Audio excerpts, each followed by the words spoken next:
میں حضرت مفتی عبدالرحمن صاحب دامن برکاتہم کو دعوت اسٹیج دے رہا ہوں کہ حضرت خطاب فرمائے اور اپنی دعا پر مجلس کے اختتام فرمائے۔ بسم اللہ الرحمن الرحیم۔ الحمدللہ نحمده ونستعینه ونستغفره ونؤمن به ونتوکل علیہ ونعوذ باللہ من شرور انفسنا ومن سیئات اعمالنا من يهده الله فلا مضل له ومن يضلله فلا هادي له ونشهد أن لا إله إلا الله وحده لا شريك له ونشهد أن سيدنا وشفيعنا وسندنا وحبيبنا ومولانا محمدا عبده ورسوله أرسله الله تبارك وتعالى بالحق بشيرا ونذيرا وداعيا إلى الله بإذنه وسراجا منيرا أما بعد فأعوذ بالله من الشيطان الرجيم بسم الله الرحمن الرحيم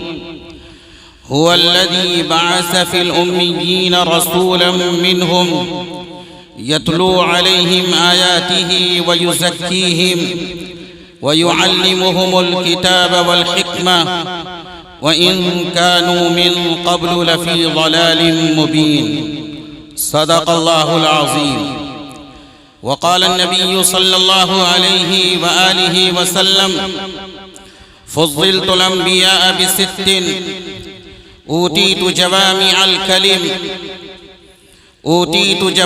الكلم ونصرت بالرعب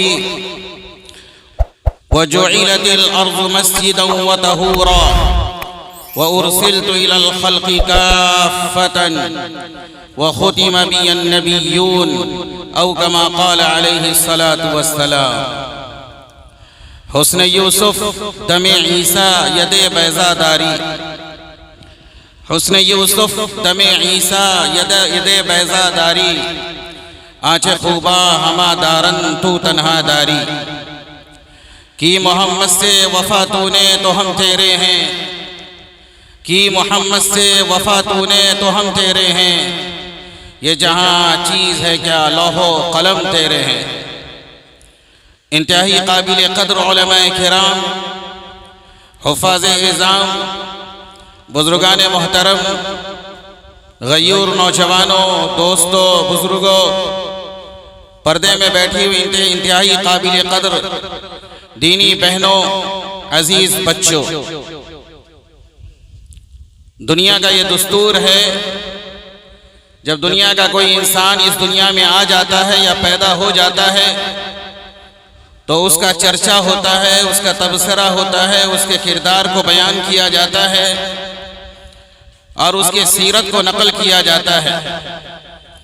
یہ دنیا کے ہر انسان کا یہ دستور ہے، چاہے وہ انسان مشرق میں پیدا ہو یا مغرب میں، شمال میں پیدا ہو یا جنوب میں، بڑے شہروں میں پیدا ہو یا چھوٹے شہروں میں، جب دنیا میں آئے گا تبھی جا کر اس کا چرچا، اس کا تبصرہ، اس کے کردار پر گفتگو ہوگی۔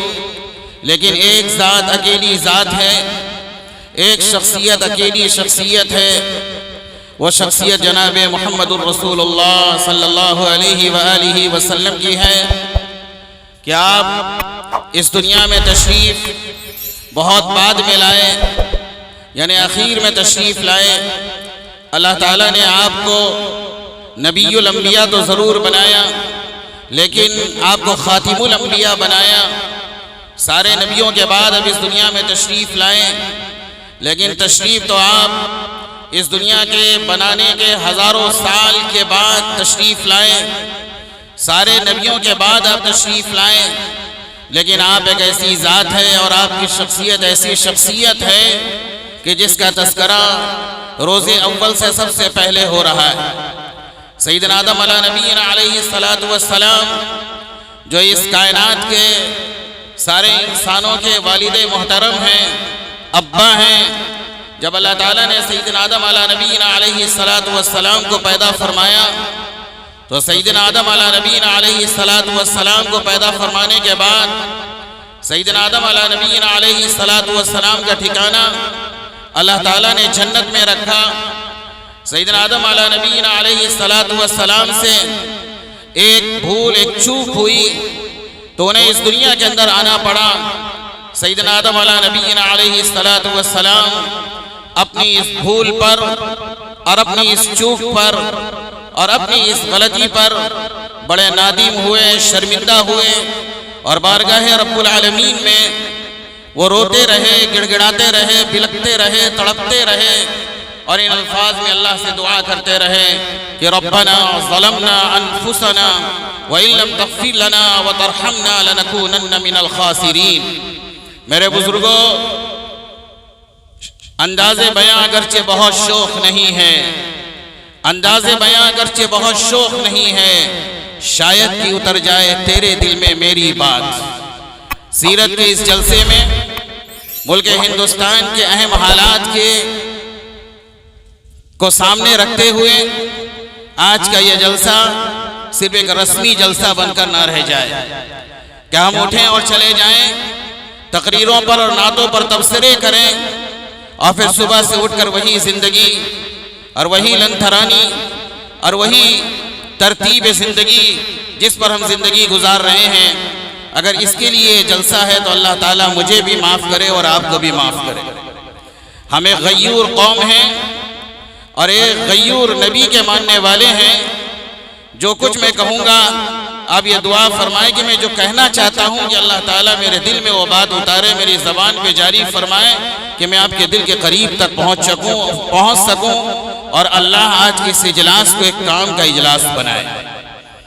حضرت آدم کو اللہ تعالیٰ نے نبی بھی بنایا، اور حضرت آدم کو اللہ تعالیٰ نے انسان بھی بنایا۔ انسان اور شیطان میں یہی فرق ہے کہ انسان سے جب غلطی ہو جائے، چوک ہو جائے، تو انسان کی انسانیت یہ ہے کہ وہ اللہ کے سامنے جھک جائے، اللہ سے توبہ اور استغفار کرے، جیسا کہ سیدنا آدم علیہ نبینا علیہ السلام نے کی۔ انسان سے غلطی ہو جائے اور انسان ڈٹا رہے، اپنی غلطی پر لاجک پیش کرتا رہے اور اصرار کرتا رہے، تو یہ انسان کی شکل میں انسان کی صفت نہیں ہے بلکہ شیطان کی صفت ہے۔ اور جب انسان کے اندر انسانیت ہوتی ہے اور عبدیت ہوتی ہے، جب انسان جھکتا ہے تو جھکنے کا نتیجہ یہ ہوتا ہے کہ اللہ نے اس کا ٹھکانہ جنت میں بنایا ہے، اور شیطان غرور اور گھمنڈ کرتا ہے، اس لیے اللہ تعالیٰ نے اس کا ٹھکانہ دوزخ میں بنایا۔ سیدنا آدم علیہ نبینا علیہ السلام سے جب چوک ہوئی، جس دعا کا تذکرہ قرآن پاک کے اندر موجود ہے، آپ نے دعا فرمائی، اور ایک حدیث کی کتابوں میں ایک دعا مذکور ہے۔ حدیث کی کتاب میں سیدنا آدم علیہ نبینا علیہ السلام نے یہ دعا فرمائی اور اپنی غلطی، اپنی کوتاہی، اپنے گناہ کا تذکرہ اللہ کے سامنے کیا ان الفاظ میں کہ اللہم انی اسألک بحق محمد ان تغفر لی۔ اے اللہ، محمد صلی اللہ علیہ وآلہ وسلم کے وسیلے سے میں آپ سے معافی چاہتا ہوں، اے اللہ مجھے معاف کر دے۔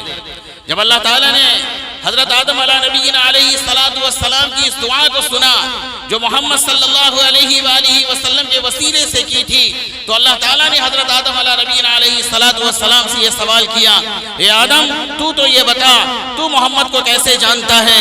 محمد کو تو کیسے جانتا ہے؟ سیدنا آدم علیہ نبینا علیہ السلام نے جواب دیا، اے اللہ، جب آپ نے میرے جسم کو بنایا اور جب میرے جسم میں آپ نے روح کو پھونکی، اور میں نے جب میرا وجود اس دنیا کے اندر آیا تو عرش پر میں نے یہ لکھا ہوا دیکھا، لا الہ الا اللہ محمد الرسول اللہ، اور جب میں نے دیکھا جب تیرے نام کے ساتھ محمد کا نام ہے تو میں سمجھ گیا یہ کوئی اونچی ذات ہے، یہ کوئی اونچی شخصیت ہے، یہ کوئی اونچی چیز ہے کہ آپ نے اس کے نام کے ساتھ اپنے نام کو رکھا ہے۔ اور مجھے یہ بھی پتا ہے کہ میرے وجود سے پہلے کسی انسان کا وجود نہیں ہے۔ میں یہ سمجھ گیا کہ میرے وجود سے پہلے اگر کسی کا وجود ہے وہ جناب محمد الرسول اللہ کا وجود ہے۔ اللہ تعالیٰ آگے فرماتے ہیں جو سننے کے قابل ہے، مستدرک حاکم کے اندر یہ روایت موجود ہے، سیدنا عمر ابن خطاب رضی اللہ تعالیٰ عنہ کے کے واسطے سے یہ روایت موجود ہے، اللہ تعالیٰ یہ کہتے ہیں اے آدم سن، اگر محمد کو میں پیدا نہ کیا ہوتا تو میں تجھے بھی جنم نہ کرتا۔ حضور کا وجود سارے نبیوں سے پہلے ہے، حضور کا ظہور سب سے بعد میں ہوا ہے۔ اور جو روایت میں نے پڑھی ہے کہ اللہ کے نبی نے یہ فرمایا کہ سارے انبیاء کی جماعت پر مجھے فضیلت دی گئی ہے، سارے انبیاء کی جماعت پر مجھے فضیلت دی گئی ہے 6 چیزوں کی بنیاد پر۔ پہلی چیز اوتیت جوامع الکلم، مجھے اللہ تعالیٰ نے جوامع الکلم عطا فرمایا ہے۔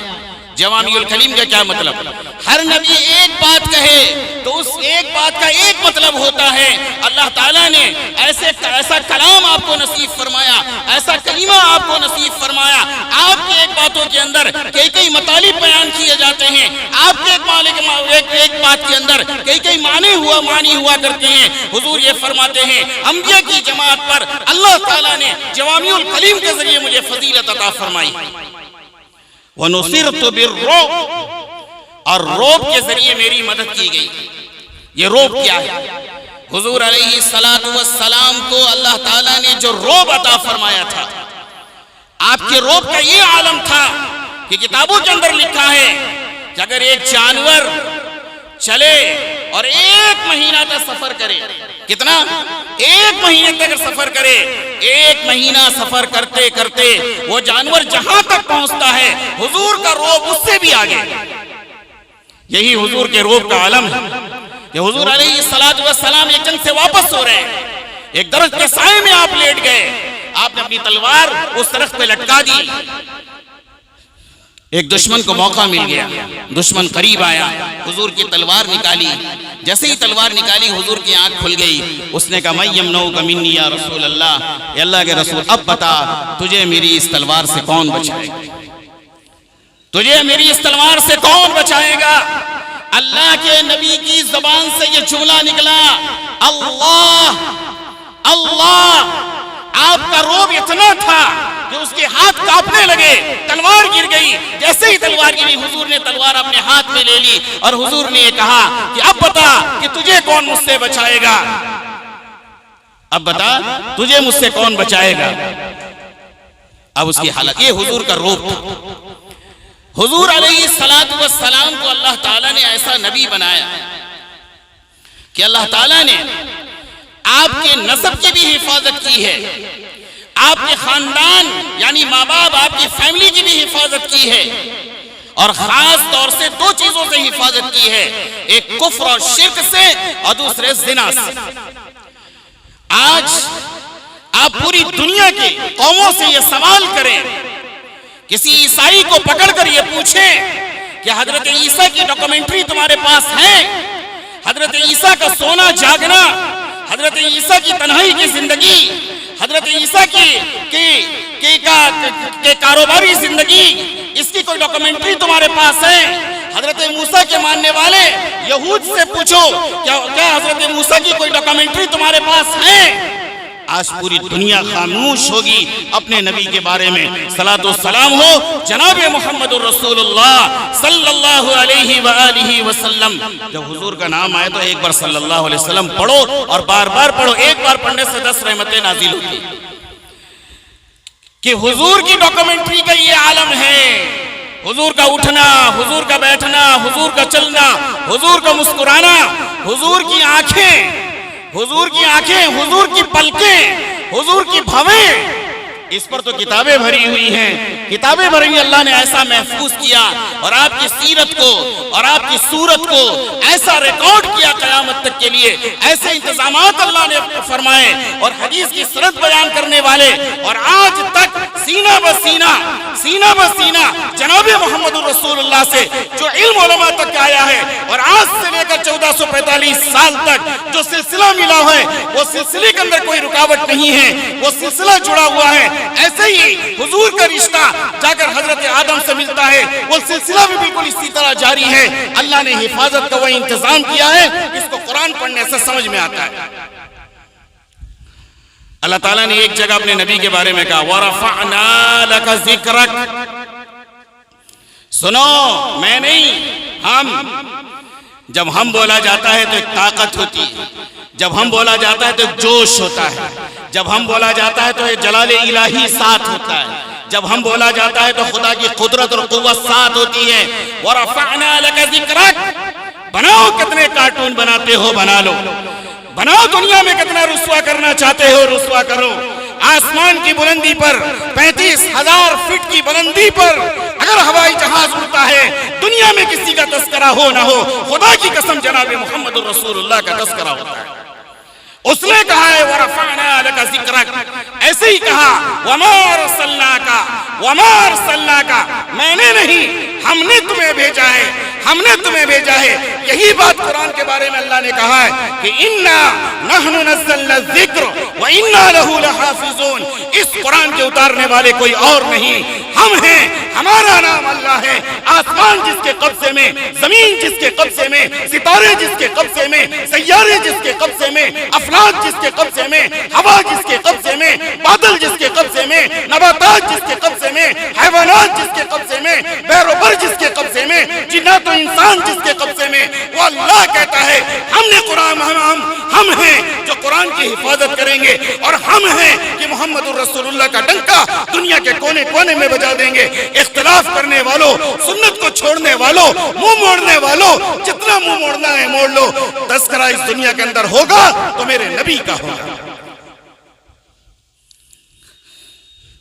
حضور علیہ السلام کے والد محترم حضرت عبداللہ مکے کے بازار میں جا رہے تھے، ایک خوبصورت عورت سامنے آتی ہے اور پروپوز کرتی ہے کہ میں تم سے نکاح کرنا چاہتی ہوں، دھیان سے سننا، میں تم سے نکاح کرنا چاہتی ہوں۔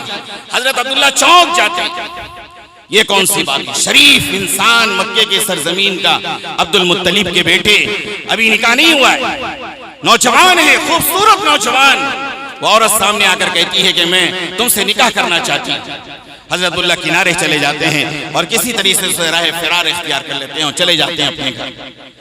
پھر حضرت آمینہ سے آپ کا نکاح ہو جاتا ہے۔ پھر ایک مدت کے بعد اسی مارکیٹ میں آتے ہیں، وہ عورت پھر سامنے آتی ہے، حضرت عبداللہ کی نظر پڑتی ہے۔ اب یہ ہوتا ہے جب اس عورت کی نظر حضرت عبداللہ پہ پڑتی ہے، اب وہ عورت بھاگتی، کیا حضرت عبداللہ بھاگتے نہیں، وہ عورت خود کنارے ہو جاتی ہے۔ تو حضرت عبداللہ کو بڑا یہ ہوتا ہے کیا بات ہے؟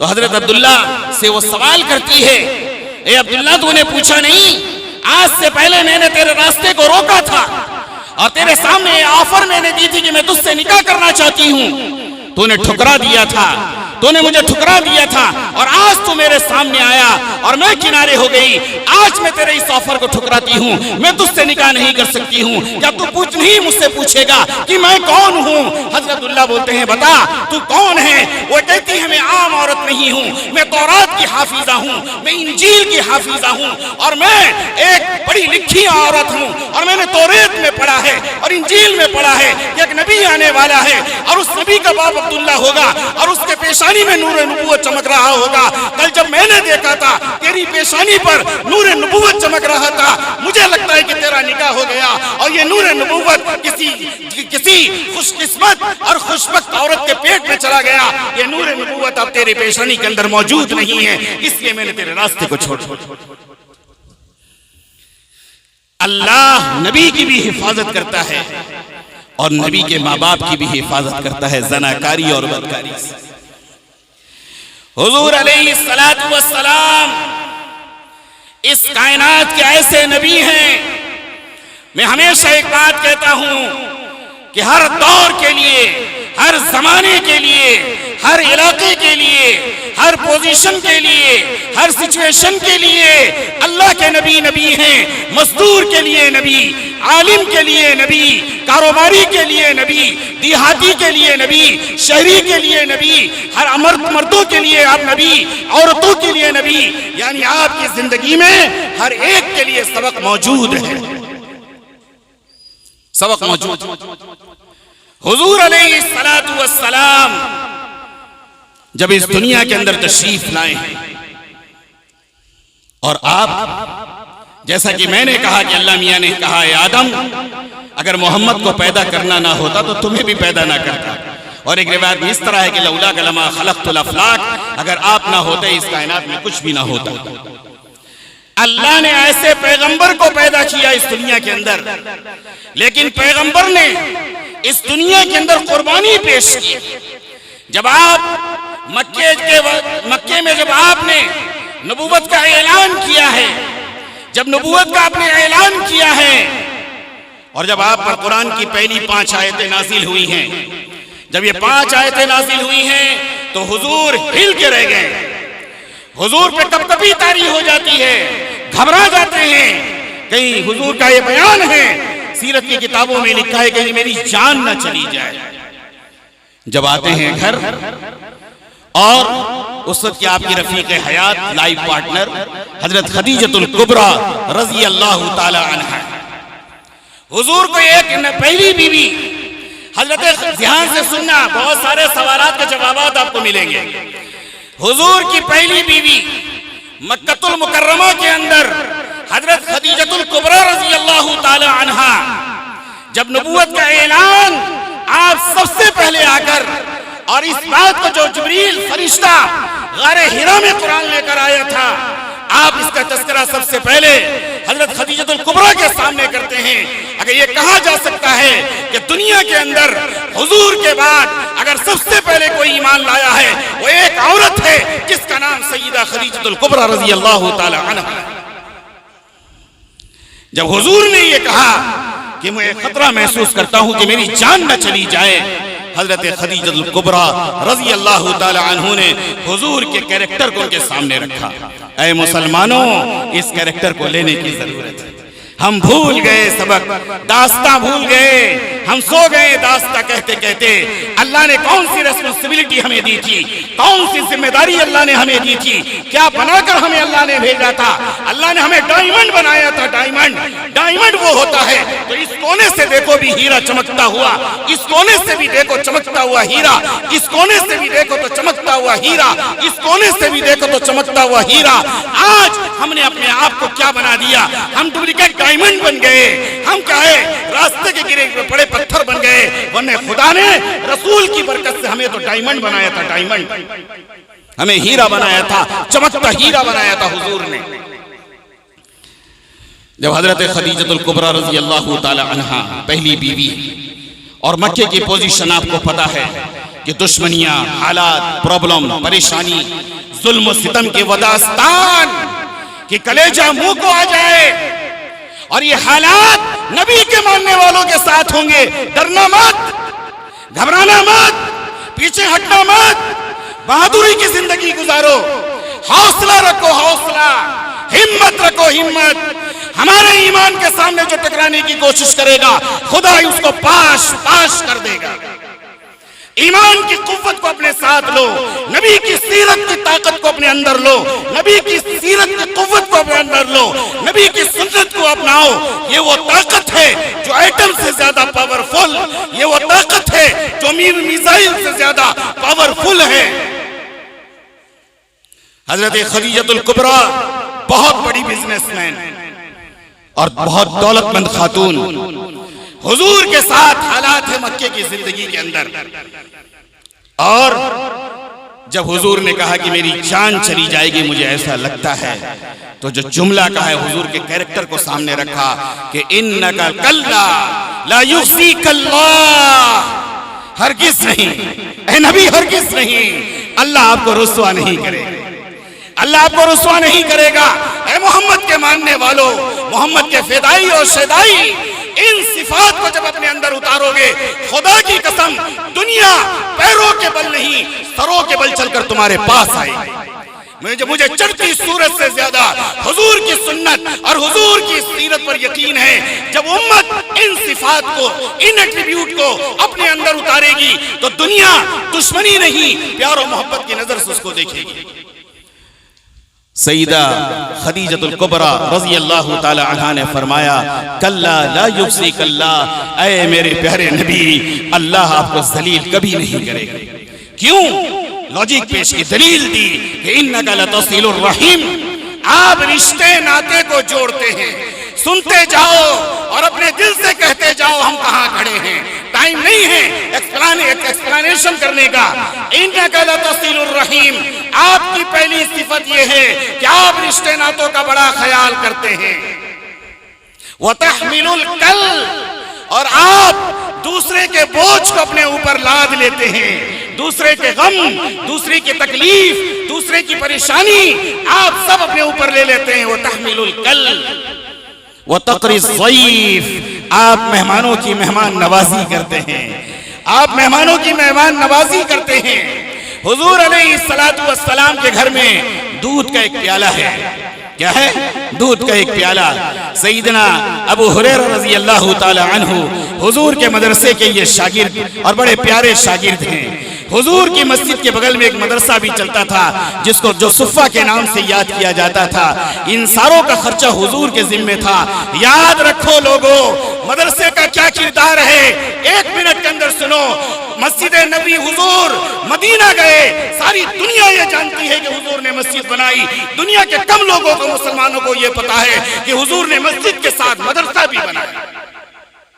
حضور نے مسجد کے ساتھ مدرسہ بھی بنایا، اور اس مدرسے میں پڑھنے والے ابو بکر ہیں، عمر ہیں، عثمان ہیں، علی ہیں، طلحہ ہیں، عبداللہ بن مسعود ہیں، ابو ہریرہ ہیں۔ ابو ہریرہ سامنے آتے ہیں اور حضور سے یہ کہتے ہیں، حضور بڑی بھوک لگی ہے۔ حضور گھر میں پوچھتے ہیں کیا کچھ کھانے پینے کو ہے؟ حضور کے پاس بھی تو وہی عالم تھا، اور کھانے پینے کو کچھ۔ حضور کے چولہے تو 2 مہینے نہیں چلتے تھے، حضور کے گھر کے چولہے۔ حضور نے پوچھا بیوی سے کیا کچھ ہے؟ کہا ہدیے میں ایک پیالہ دودھ آیا ہے۔ حضور نے کہا کہ اسے لاؤ، اور حضرت ابو ہریرہ کو دیا، اور آپ نے اس میں لعاب دہن ڈالا، اور کیا ہے اس کو، اور آپ نے برکت کی دعا فرمائی، اور حضرت ابو ہریرہ سے کہا اس صفہ کے مدرسے میں جتنے طلبہ ہیں، جتنے اسٹوڈنٹ سب کو بلا لو۔ روایت میں آتا ہے 70 کے قریب لوگ ہیں، ایک پیالہ دودھ ہے۔ حضرت ابو ہریرہ کہتے ہیں مجھے پتا ہو گیا کہ میری باری سب سے بعد میں آئے گی، اور یہ بھی میرے دل میں کھٹکا ہونے لگا جب باری سب پیتے پیتے جب یہ دودھ کا پیالہ میرے پاس ہوگا تو خالی کٹورا ہوگا، دودھ نہیں ہوگا، میری پوزیشن ویسے ہی بھوک کی پوزیشن ہوگی۔ حضور نے کہا بلاؤ، حضرت ابو ہریرہ نے بلایا، 1 2 3 4 5 6 7 70 پیتے گئے۔ اس کے بعد حضور نے یہ کہا ابو ہریرہ تم بھی پی لو۔ حضرت ابو ہریرہ پینے لگے، کہا اور پیو، پھر پیا، اور پیو، پھر پیو، اور پیو، پھر حضرت وہ پینے لگے، اور کہا کہ اللہ کے نبی اور جگہ نہیں۔ کہے حضور کہتے ہیں اے ابو ہریرہ اس میں تیرے نبی نے برکت کی دعا کی ہے، اگر تو پیتا رہتا اور تیرے علاوہ اگر ہزاروں سینکڑوں لوگ پیتے تو یہ دودھ کبھی ختم نہیں ہوتا۔ وتقری الضیف، آپ مہمانوں کی مہمان نوازی کرتے تھے۔ بے شمار واقعات ہیں، ایک واقعہ اس پس منظر میں میں نے سنایا ہے، اس بیک گراؤنڈ میں میں نے سنایا ہے۔ میں یہ سمجھ رہا ہوں کہ میں عقل مندوں، دانش مندوں، جینیس اور انٹیلیجنٹ مسلمانوں سے میں بات کر رہا ہوں کہ کس پس منظر میں نے سنایا ہے کہ آج پوری دنیا مدارس کو ٹارگٹ بناتی ہے، اور ہمارے کچھ لوگ ان کے ہاں میں ہاں ملا کر کہتے ہیں یہ تو مولوی کا دھندا ہے، یہ دھندا بند ہو جانا چاہیے۔ خدا کی قسم کھا کر سیرت کے جلسے میں کہتا ہوں کہ مفتی عبد الرحمن زندہ رہے نہ رہے، اس کی طرح ہزاروں نہیں کروڑوں علماء زندہ رہے نہ رہے، خدا کی قسم قرآن کا یہ مدرسہ قیامت تک زندہ رہے۔ تم مدد کرو نہ کرو، پورے شہر والے یہ طے کر لو کہ ہم پورے سال کسی مدرسے کو پیسہ نہیں دیں گے، پھر جا کے چپکے سے دیکھنا کہ مدرسہ چلتا ہے یا نہیں چلتا ہے، کیونکہ وعدہ ہے اللہ کا کہ اِنَّا نَحْنُ نَزَّلْنَا الذِّكْرَ وَإِنَّا لَهُ لَحَافِظُونَ، ہم نے اس ذکر کو اتارا ہے، اس کی حفاظت ہم کرنے والے ہیں۔ ہمارا نام اللہ ہے، ہمارا نام اللہ ہے۔ وَتَقْرِي الضَّيْفَ وَتُعِينُ عَلَى نَوَائِبِ الْحَقِّ، حق کے راستوں میں پریشان لوگوں کی آپ مدد کرتے ہیں۔ حضور کی اس کردار کو حضرت خدیجہ نے سامنے رکھا، اور یہ سنو اللہ تعالیٰ نے حضرت خدیجہ جیسی بیوی تھی، اس کے بعد پوزیشن مکہ کے خراب ہوئے، اتنے خراب کہ جوان بیٹے حضرت یاسر کو ایک درخت پہ باندھ دیا جاتا ہے اور ایک طرف ان کی ماں حضرت سمیہ کو باندھ دیا جاتا ہے۔ جوان بیٹے کے سامنے ابو جہل حضرت سمیہ کو ننگا کرتا ہے اور ننگا کرنے کے بعد ایک مورتی اس کے ہاتھ میں ہوتی ہے اور یہ کہتا ہے سمیہ ایک مرتبہ تو اشارہ کر دے، ایک مرتبہ اشارہ کر دے کہ ہاں ان کے اندر بھی پاور ہے، میں تجھے معاف کر دوں گا۔ حضرت سمیہ قربان جاؤں تیری قبر پر، قربان جاؤں تیری بہادری پر، یہ سمیہ کروڑوں سلام ہو تیری قبر پر۔ حضرت سمیہ کیا کہتی ہیں جب اس کی بات ابو جہل کی بات سنتی ہیں، حضرت سمیہ اس کے اس بت پر تھوک دیتی ہیں اور یہ کہتی ہیں میں اس کے بارے میں زبان کھولنے کے لیے تیار نہیں، میرا جواب یہ تھوک ہے، میں تھوک کر کے کہتی ہوں یہ کیا خدا ہے؟ خدا تو محمد کا رب میرا خدا ہے۔ یہ سب کچھ آپ کو دکھایا جائے گا، یہ سب کچھ آپ کو دکھایا جائے گا اور دکھایا جانا شروع ہو چکا ہے۔ اور آپ یہ سمجھتے ہیں کہ ہم پھولوں کے سیج پر سو کر حشر کے میدان میں رسول اللہ کے ہاتھ سے جام کوثر پیئیں گے تو یہ بھول کی اس دنیا میں ہم ہرگز نہ رہیں، بھول کی اس دنیا میں ہم ہرگز نہ رہیں۔ حضرت یاسر کو باندھ دیا گیا ایک درخت کے سامنے، ان کی ماں کو ننگا کر کے باندھ دیا گیا۔ ظالم ابو جہل نے برشی ماری شرمگاہ پہ، ہلاک کر دیا انہیں۔ حضرت یاسر کے لیے ایک دو نہیں 4 اونٹ لائے گئے، ایک سے ہاتھ کو باندھا، دوسرے سے دوسرے ہاتھ کو باندھا اور تیسرے سے تیسرے پیر کو باندھا اور چوتھے سے چوتھے پیر کو باندھا اور چاروں کو چاروں سنگ دوڑا دیا، جسم کے پرخچے اڑا کر رکھ دیے۔ حضرت خباب حضور کے وہ غلام، غلامی آسان نہیں، شعر پڑھنا بہت آسان ہے، بیان کرنا بھی بہت آسان ہے۔ حضرت خباب لوہے کے کنگھی سے جسم کے گوشت ادھیر دیے گئے، وہ بلال جس کو مکے کی ریتیلی زمین پہ گھسیٹا گیا، سینے پہ پتھر رکھ دیے گئے اور جسم پہ آبلے پڑ گئے۔ جب یہ پوزیشن صحابہ کی ہوئی، صحابہ بلبلا اڑتے ہیں اور یہ حضور سے یہ کہتے ہیں اللہ کی مدد کب آئے گی، اللہ کی مدد کب آئے گی۔ جبریل قرآن لے کر آتے ہیں، ام حسبتم ان تدخلوا الجنہ ولما یاتکم مثل الذین خلوا من قبلکم مستهم البأساء والضراء وزلزلوا حتى يقول الرسول والذين آمنوا معه متى نصر الله ألا إن نصر الله قريب۔ قرآن رہتی دنیا تک کے لیے گائیڈ بک، دور حالات زمانہ کتنا بھی بدل جائے، ہر دور کا جواب، ہر دور کا علاج قرآن ہے، قرآن۔ جبریل قرآن لے کر آئے اور اللہ میاں نے کہا حضور کو سامنے رکھتے ہوئے صحابہ سے کیا خیال ہے، کیا خیال ہے؟ جنت کیا پھولوں کا سیج ہے؟ جنت پھولوں کا سیج ہے، آرام سے چلے جاؤ گے اور تمہارے ساتھ وہ حالات نہیں آئیں گے جو گزشتہ نبیوں کے ساتھ آئے ہیں، جو گزشتہ پیوستہ نبیوں کے ساتھ آئے ہیں۔ ان کے ساتھ فقر و فاقہ آیا ہے، ان کی روٹیاں چھینی گئیں، ان کے ساتھ حالات آئے، انہیں مارا اور پیٹا گیا اور وقت کے نبی کو آرے سے چیر دیا گیا۔ تو جب یہ پوزیشن ہو گئی، وہ زلزلوا اور وہ ہلا دیے گئے، قرآن کہتا ہے ہلا دیے گئے اندر سے اور باہر سے، دل چکنا چور، دماغ میں اثر، اب کیا ہوگا، اب کیا ہوگا، اب کیا ہوگا۔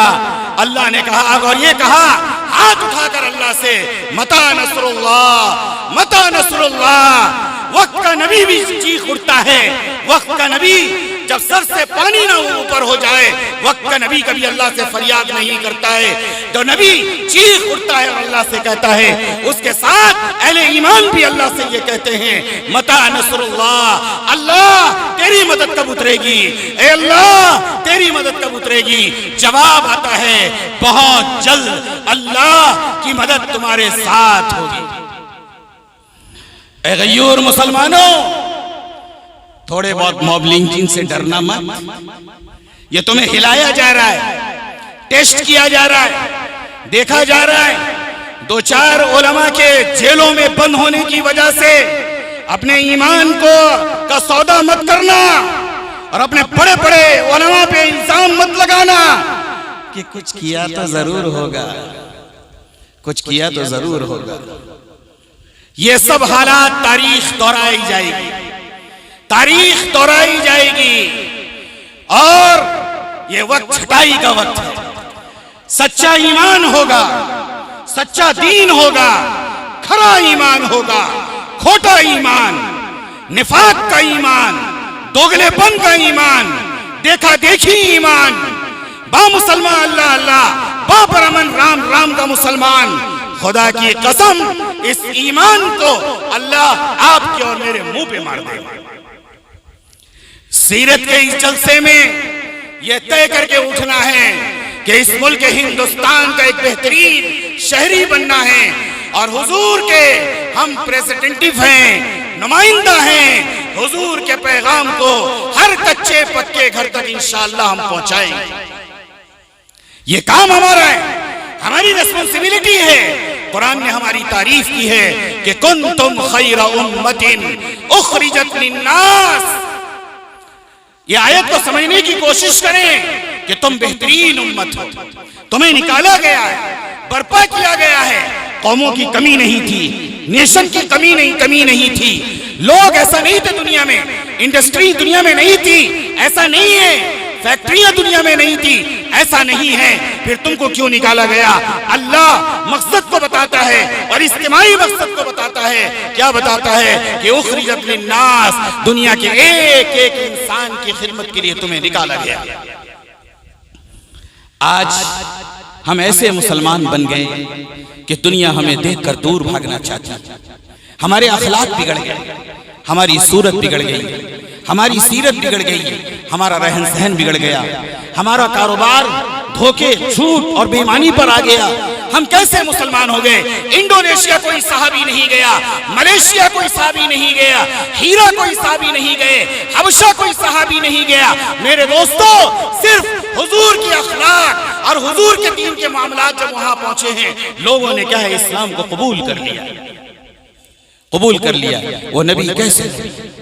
وہ نبی کیسے نبی ہے؟ اللہ نے ہر نبی کو ایک آپشن دی کہ جو دعا تم مانگو گے وہ دعا میں قبول کر لوں.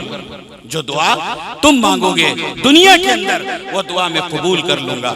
سارے نبیوں نے دعا مانگی اور سارے نبیوں کی دعا کو اللہ تعالیٰ نے قبول فرمایا. یہ آفر اللہ تعالیٰ نے جناب محمد الرسول اللہ صلی اللہ علیہ وآلہ وسلم کو بھی دیا. یہ آفر امام الانبیاء کو بھی ملا. سلام ہو اس پر، سلام ہو اس پر، سلام ہو اس پر.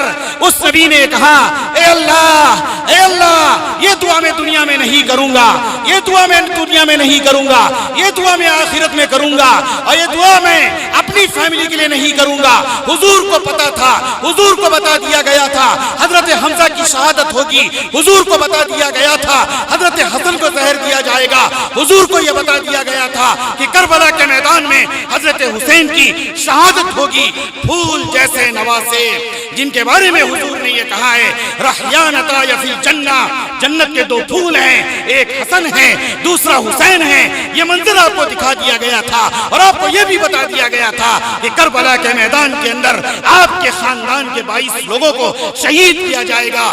سلام ہو اس نبی پر، سلام ہو اس نبی پر. اے مسلمانوں، آج اگر ایمانی غیرت تمہارے اندر ہے، آج اگر ایمان کی کیا کوئی حبہ اور دانہ تمہارے دل میں ہے، وہ حضور یہ کہتے ہیں، وہ دعا میں اپنے خاندان کے لیے نہیں، میں وہ دعا محفوظ رکھوں گا قیامت تک کے آنے والے مسلمانوں کے لیے، یعنی میرے لیے اور آپ کے لیے، اور قیامت تک کے آنے والے مسلمانوں کے لیے. میں دنیا میں نہیں، آخرت میں دعا کر کے میری امت کو میں بخشوانے کی کوشش کروں گا.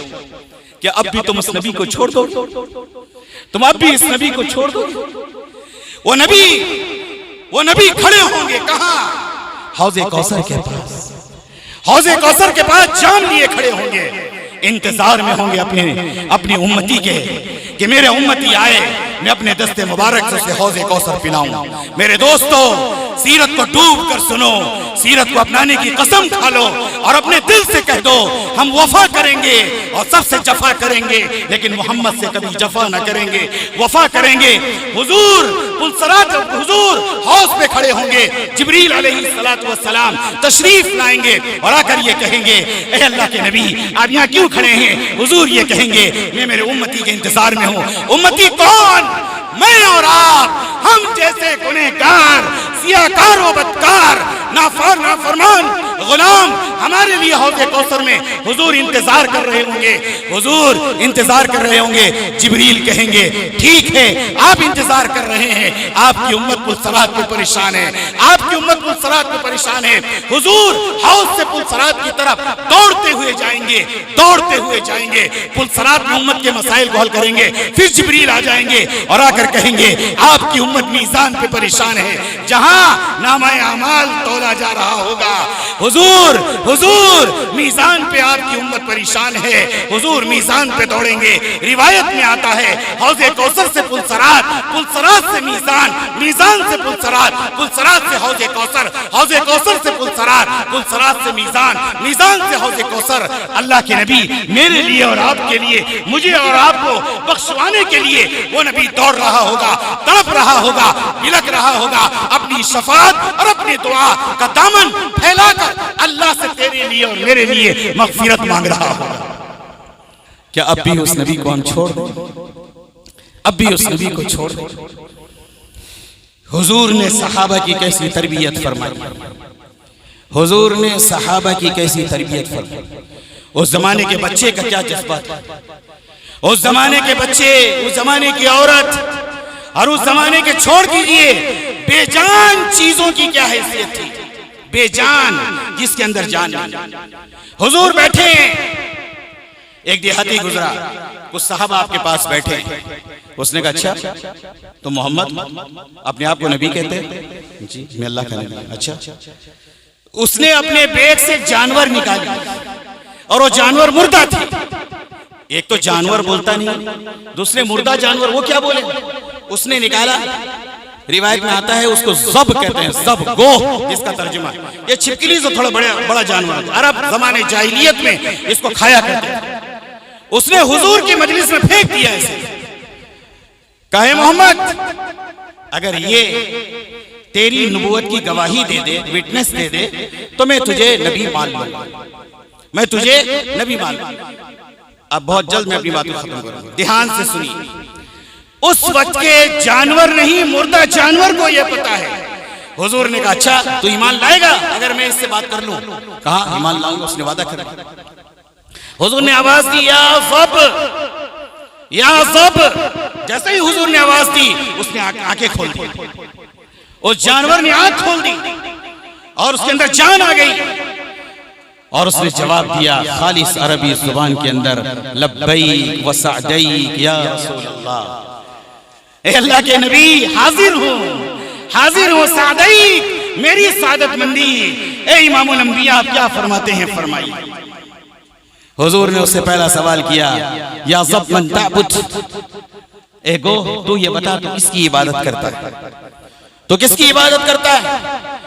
تو اس جانور نے جواب دیا من فی السماء عرش وفی الارض سلطان وفی البحر سبیل وفی الجنت رحمت وفی النار عقاب، میں اس رب کی عبادت کرتا ہوں جس کا عرش آسمانوں میں ہے، جس کی سلطنت زمینوں میں ہے، اور جس کے سمندر میں راستے ہیں، اور جس کی جو رحمت جنت میں ہے، اور جس کا عذاب دوزخ میں ہے۔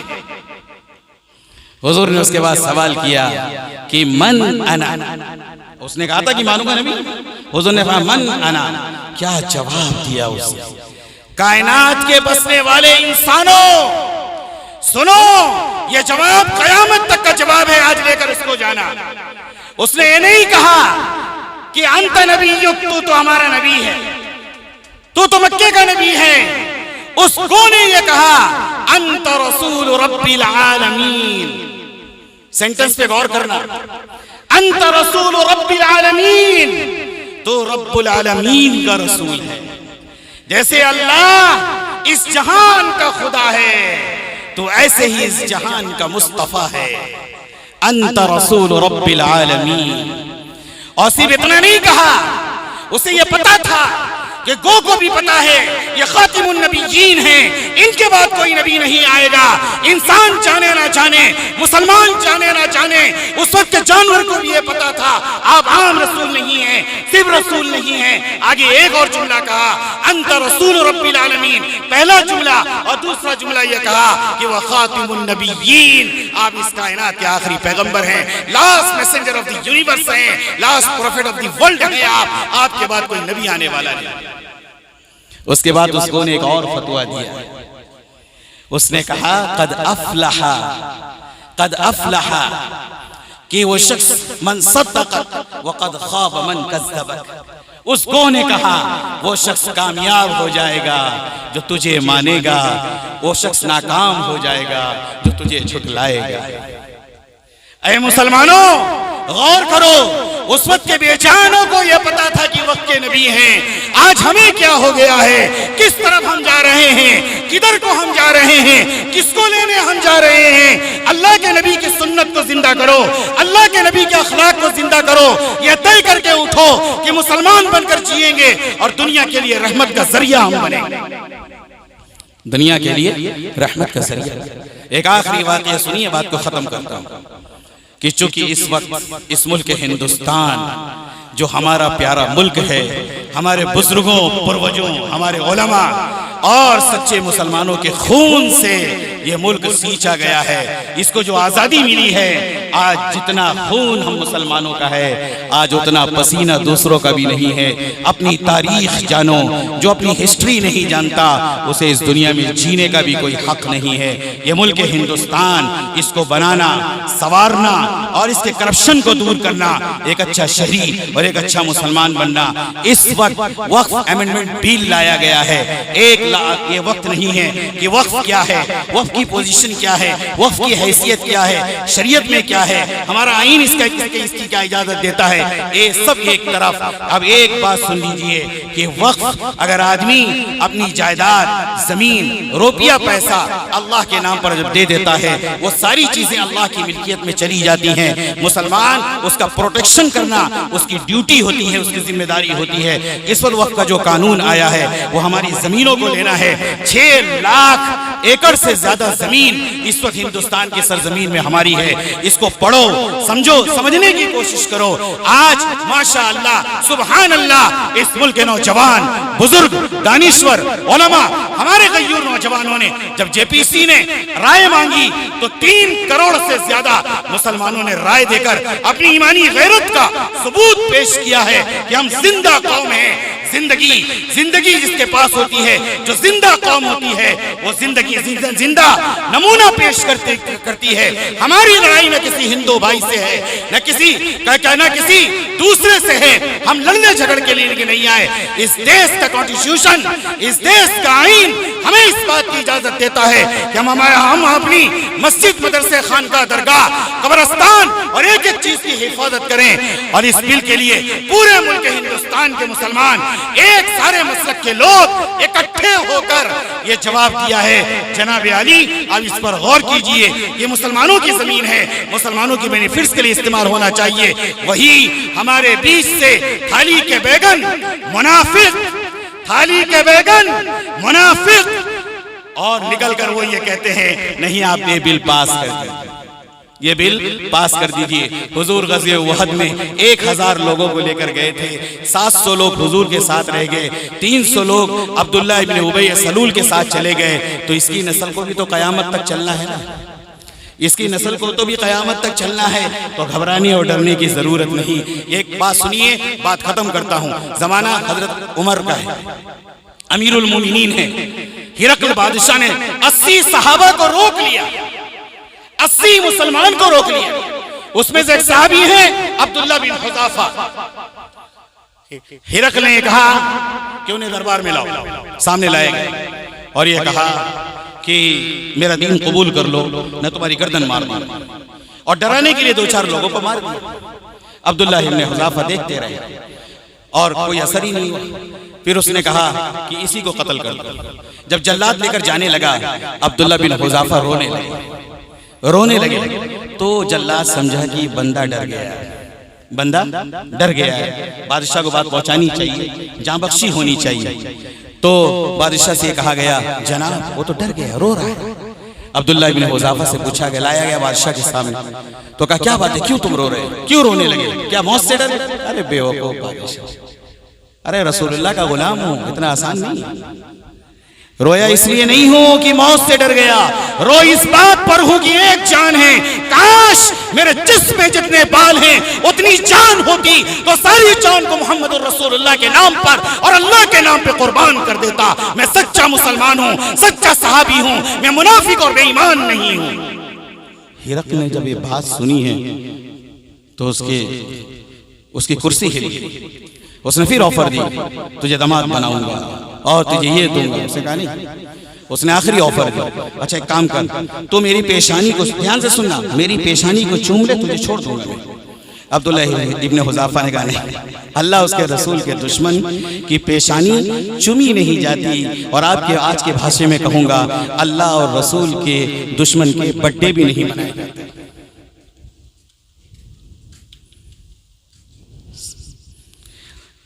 عبداللہ ابن حذافہ نے کہا نہیں، تو قتل کر دے مجھے، میں شہادت کو قبول کر لوں گا، لیکن میں تیری پیشانی کو نہیں چوموں گا۔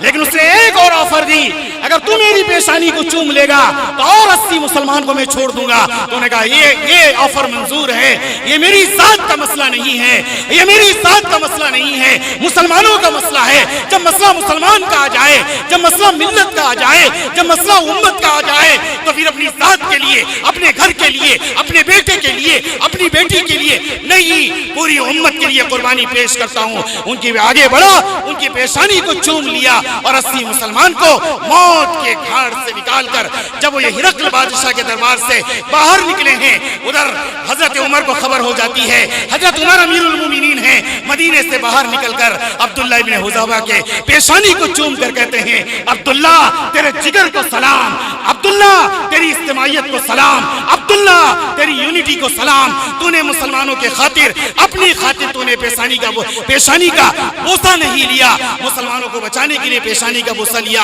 آج عمر امیر المومنین تیرے پیشانی کا بوسہ لیتا ہے۔ اس دین کی حفاظت کے لیے، اس دین کی حفاظت کے لیے جو اکٹھے ہوں گے، خدا کی قسم کل حوض کوثر پہ رسول اللہ ہماری پیشانی کا بوسہ لیں گے۔ اگر یہ آفر منظور ہے تو آ جاؤ میدان میں، اگر یہ آفر منظور نہیں ہے تو تمہارا دل جو چاہے وہ کرو۔ وآخر دعوانا الحمدللہ رب العالمین۔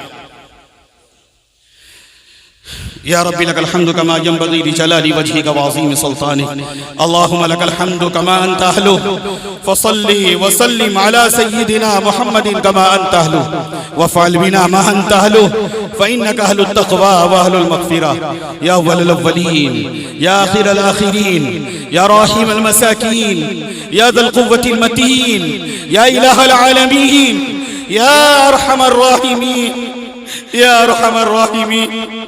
بڑے گنہگار ہیں میرے اللہ، بڑے گنہگار، بڑے سیاکار۔ آج دنیا کا نقشہ ہمارے گناہوں کی وجہ سے بدلا ہوا ہے، زمین چڑھنے کو تیار ہے، آسمان برسنے کو تیار ہے، دریا اپنی موجوں میں لینے کو تیار ہے۔ اگر تیرے پیارے نبی کی پیاری دعا نہ ہوتی، ہم جیسے بے ایمان مسلمان اب تک زندہ نہ ہوتے۔ اے اللہ، ایمان کا نور آپ نے عطا فرمایا ہے، اس نور کو چمکانے کے لیے محنت کرنے کی توفیق عطا، اس نور کی حفاظت فرما۔ اے اللہ حفاظت فرما، آزمائش کے قابل نہیں ہے میرے اللہ، اگر آزمائش آ جائے تو صحابہ جیسے ایمان عطا فرما دے، صحابہ جیسے جذبہ نصیب فرما دے، صحابہ جیسی قوت نصیب فرما دے، صحابہ جیسے شوق جہاد نصیب فرما دے، صحابہ جیسے شوق جنت نصیب فرما دے۔ اے اللہ، دنیا لٹتی ہے لٹ جائے، ہمیں اس کی پرواہ نہیں ہے، لیکن تو اور تیرا نبی ہم سے جدا نہ ہو۔ اے اللہ تو بھی چاہیے، تیرا نبی بھی چاہیے۔ اے اللہ ہم دونوں کے بغیر نہ دنیا میں زندہ رہ سکتے ہیں، نہ آخرت میں ہمارا کوئی ٹھکانہ ہے۔ آج کے اس سیرت کے جلسے کو قبول فرما لے، کرنے والے کو قبول فرما لے، سننے سنانے والوں کو قبول فرما لے۔ اے اللہ اس شہر کو قبول فرما لے، نوجوانوں کو کھڑا فرما دے، بہترین نوجوان بنا دے، امن کا پیمبر بنا دے۔ اس ملک کے لیے ہمیں خدمت کی توفیق عطا فرما دے، امن و آشتی کا پیغام پہنچا دے، ہندو مسلم اتحاد کی توفیق عطا فرما دے۔ تیرے نبی نے ہر ایک سے پیار کیا ہے، وہ جذبہ ہمارے اندر بھی پیدا فرما دے۔ جو ہمارے بیچ لڑائی کرنا چاہتے ہیں یا اللہ اس پلان کو فیر فرما دے۔ 1300 سال سے اس ملک میں ہندو مسلمان ایک ساتھ رہتے ہیں، یا اللہ یہ سلسلہ جاری فرما دے۔ نفرتوں کی دیوار کو توڑ دے، محبت کی بادیں بہاری چلا دے۔ اے اللہ ہمارے اندر جو برائی ہے اس برائی کو دور فرما دے، ایک دوسرے کو گلے لگانے کی توفیق عطا فرما دے، ہم سب کو بھائی بھائی بنا دے، پڑوسی کو گلے لگانے کی توفیق عطا فرما، محلے کے ماحول کو نورانی بنا دے، جھوٹ و فریب دھوکے سے ہماری حفاظت فرما لے۔ اے اللہ ہر عیب کو دور فرما دے۔ اے اللہ اس شہر میں امن و امان عطا فرما دے، یہ بھائی چارہ اور دوستی کا شہر ہے، ہندو مسلمان کا پیار نصیب فرما دے، حضور کا پیغام ہر در تک اور ہر گھر تک پہنچانے کی توفیق عطا فرما۔ کیا منہ دکھائیں گے تجھے اور تیرے نبی کو؟ تیرے نبی نے اگر یہ کہہ دیا میرا تعارف اپنے پڑوسی سے، اپنے دوستوں سے، اپنے برادران وطن سے کیوں نہیں کرایا، اپنے ملک میں کیوں نہیں کرایا، ہم کیا جواب دیں گے؟ اے اللہ وہ حوصلہ، وہ ہمت، وہ طاقت، وہ قوت نصیب فرما، اس ملک کی چاروں طرف سے حفاظت فرما لے۔ اے اللہ یہ ملک، اس کی جو خصوصیات ہیں، یہ خصوصیت بڑے بڑے شہروں کے اندر موجود نہیں ہے۔ یا اللہ اس کی خوبی سے اے اللہ مسلمانوں کو اور نان مسلم کو سب کو فائدہ اٹھانے کی توفیق عطا فرما، ایک ایک انسان کی حفاظت فرما لے۔ اے اللہ ہماری مسجدوں کی، مدرسوں کی، خانقاہوں کی، وقف کی جائیداد کی، قبرستانوں کی، اے اللہ سب کی حفاظت فرما لے، ایک ایک نوجوان کی، بوڑھے بچے کی، علماء کی، امت کے تاجروں کی تجارت کی حفاظت فرما لے۔ اے اللہ تیرے نبی کی محبت میں یہ مجمع بیٹھا ہے، یہ ہاتھ اٹھایا ہوا ہے، سیرت کے اس جلسے میں ہم فریادی ہیں تیرے۔ اے اللہ سب کے دلوں کے آپ بہت قریب ہیں، آپ جانتے ہیں یا آپ سے کچھ کہنا چاہتے ہیں۔ اے اللہ سب کے دلوں کی جائز تمناؤں کی تکمیل فرما دے۔ ہم سب مل کر اس شہر میں دعوت اور قرآن کی محنت کے لیے ہمیں قبول فرما لے، ایک اچھا شہر بنا دے، اچھا ماحول بنا دے، ہماری دعا کو قبول فرما۔ وصلی اللہ علی النبی الکریم برحمتک یا ارحم الراحمین۔ سبحان اللہ۔